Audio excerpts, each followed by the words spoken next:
Salut tout le monde, nouvelle vidéo pour vous présenter la deuxième partie du cours sur le passé composé et donc avec l'auxiliaire être. Nous avons vu tout à l'heure, enfin l'autre fois, comment faire avec l'auxiliaire avoir. Nous allons voir maintenant quels sont les verbes que l'on utilise avec l'auxiliaire être.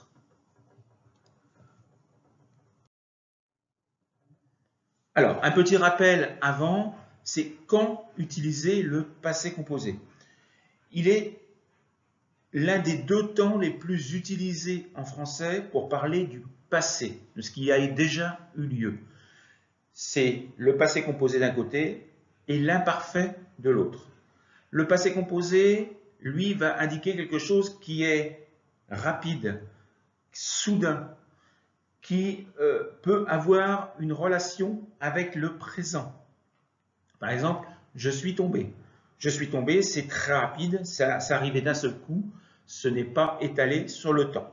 Par contre, il pleuvait, là, c'est une description, c'est un décor. Donc là, on va utiliser l'imparfait. Donc voilà la différence entre l'imparfait et le passé composé. Et puis, il y a une autre différence entre le passé composé et le passé simple. Le passé simple, nous le verrons dans d'autres vidéos, c'est un temps qui est exclusivement réservé à la littérature et à l'histoire. C'est-à-dire que lorsqu'on va raconter Henri IV fut roi de 1589 à 1610, par exemple, on a utilisé le passé simple parce qu'on utilise l'histoire. On parle de l'histoire. Dans les romans que vous allez acheter, que vous pouvez trouver sur Internet, les auteurs utilisent très souvent également le passé simple. C'est vraiment le temps du récit, le temps de la littérature. Donc aujourd'hui, nous allons nous intéresser exclusivement au passé composé et plus précisément au passé composé avec l'auxiliaire être. Alors, je vous rappelle donc avoir au présent plus participe passé pour la majorité des verbes, mais certains verbes on est obligé d'utiliser l'auxiliaire être au présent. Ce sont 14 verbes qu'il faut connaître par cœur, plus tous les verbes pronominaux. On utilise également l'auxiliaire être à la voix passive, mais nous reverrons ça dans un autre cours. Donc je vous rappelle, 14 verbes qu'il faut connaître par cœur, les verbes pronominaux et la voix passive. Petit rappel du verbe être au présent.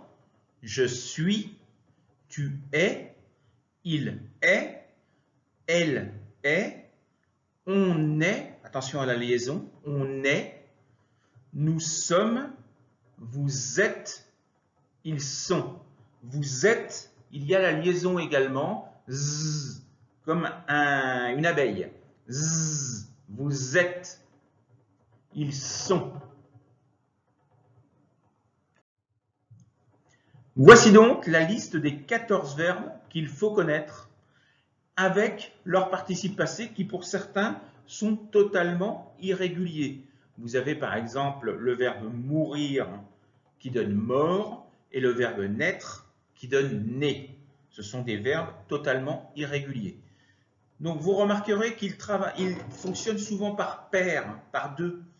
Aller, venir, partir, rentrer, sortir, passer, retourner, monter, descendre, naître, mourir, tomber, rester, et enfin arriver. Alors, vous remarquerez que tous ces verbes indiquent un mouvement, un déplacement dans l'espace. Mais attention, certains verbes de mouvement, certains verbes de déplacement se conjuguent avec l'auxiliaire avoir. Donc, il ne faut pas dire verbe de mouvement, auxiliaire être obligatoirement. Non. Certains verbes de mouvement utilisent l'auxiliaire avoir. Par exemple, courir. Le verbe courir, on utilise l'auxiliaire avoir. Avec le verbe tourner, avec le verbe traverser, on utilise l'auxiliaire avoir. Donc attention à ça. On verra également dans un autre cours que certains verbes comme monter, descendre, sortir, passer, retourner, repasser, demeurer peuvent également se conjuguer avec l'auxiliaire avoir s'ils sont suivis d'un complément d'objet direct. Mais je vous ferai un cours spécifique pour ça. Les règles d'accord du participe passé. Attention, nous avions vu qu'avec l'auxiliaire avoir, il n'y a pas d'accord de l'auxiliaire, du participe passé, pardon, mais avec l'auxiliaire être, il faut faire l'accord du participe passé en genre, c'est-à-dire féminin, masculin, et en nombre, c'est-à-dire singulier, pluriel. Au féminin, il faut rajouter un E, au pluriel, il faut rajouter un S. Si c'est féminin et pluriel, il faut rajouter un E plus un S. Donc, je suis tombé, si c'est une femme qui parle, elle va dire je suis tombé et E. Mais la prononciation est la même. Tu es tombé avec un E si c'est une femme. Il est tombé, là c'est un homme obligatoirement, donc on le laisse comme ça. Elle est tombée, c'est une fille, tombée et E. Nous sommes tombés, si ce sont des garçons, et S, si ce sont des filles, et ES.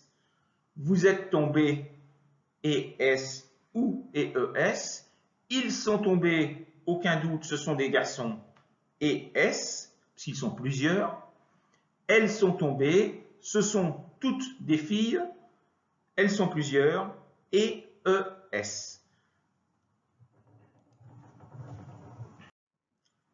Donc, voici quelques exercices que vous pouvez faire. Donc, je vous conseille, comme d'habitude, de bloquer l'image pour avoir le temps de lire les phrases et de trouver les réponses. Donc, je vous ai mis entre parenthèses le verbe à l'infinitif. Il faut le conjuguer au passé composé. Ce sont tous des verbes qui se conjuguent avec l'auxiliaire être. Donc, c'est assez facile. Ici, il n'y a aucun piège. Donc, toujours l'auxiliaire être. Donc, je vous laisse faire les exercices. Et puis, je vous ai mis la correction juste après. Comme ça, vous pourrez vérifier si vous avez compris la règle du participe passé. J'en ai fini pour ce cours. À bientôt pour une prochaine vidéo. Au revoir.